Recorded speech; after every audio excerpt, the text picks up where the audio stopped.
নমস্কার, শ্রীময়ী হেসেলে আপনাদের সবাইকে স্বাগত। আজকের রেসিপি পমফ্রেট মাছের ঝোল। এখানে আমি 4 পিস মাছ নিয়েছি।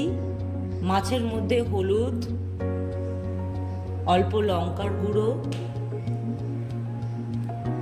নুন দিয়ে মাছগুলোকে আমি ভালো করে মাখিয়ে নেব।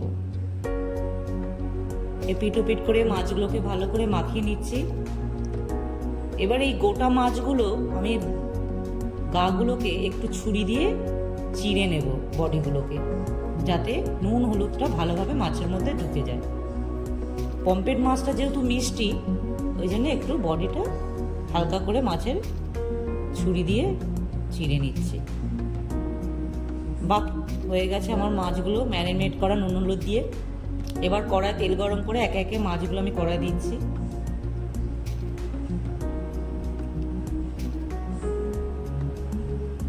মাছগুলো এক পিঠ ভাজা হয়ে গেছে, উল্টে নেব। খুব কড়া করে মাছ ভাজবো না, যেহেতু মাছের ঝোল করছি, তাই আমার মাছ ভাজা হয়ে গেছে।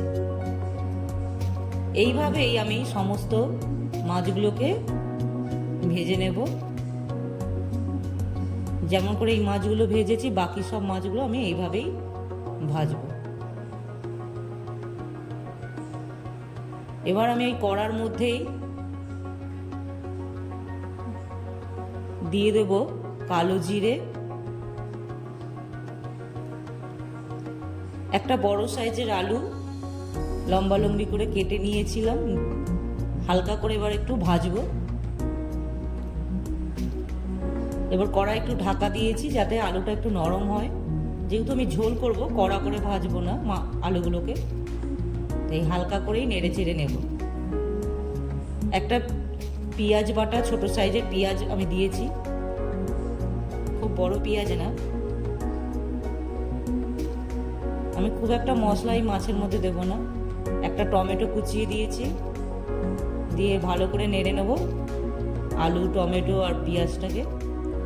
দিয়ে কয়েকটা কাঁচা লঙ্কা চিড়ে দিয়েছি ওর মধ্যে। আমি এখানে লঙ্কা গুঁড়ো ইউজ করছি না, কাঁচা লঙ্কা দিয়েই করবো মাছের তরকারিটা। নরম হয়ে গেছে আলু টমেটোগুলো, আমি আরেকবার একটু ঢাকা দিয়ে নিলাম যাতে মশলাটা একটু ওই অল্প তেলেই কষে যায়। আমি কড়ায় দেখতেই পাচ্ছেন আমি খুব একটা তেল দিইনি।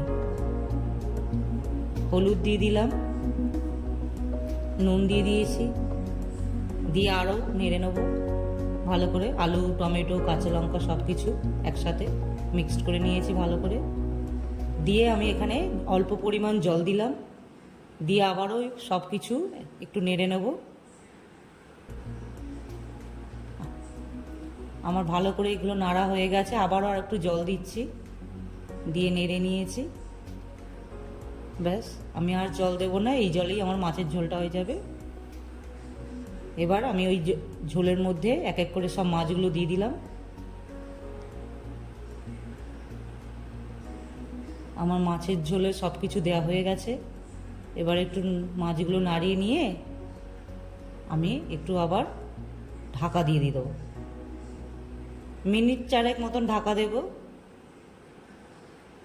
এই যে আমার মাছের ঝোলটা ফুটে উঠেছে। এবার আমি এই ধনে পাতা ছিল একটু অল্প পরিমাণ একটু ছড়িয়ে দিলাম, দিয়ে একটু নেড়ে নিলাম। ব্যাস, মাছের ঝোল আমার রেডি, পমফ্রেট মাছের ঝোল। আপনাদের যদি ভিডিওটি ভালো লাগে একটু লাইক দেবেন, পারলে একটা সাবস্ক্রাইবও করবেন।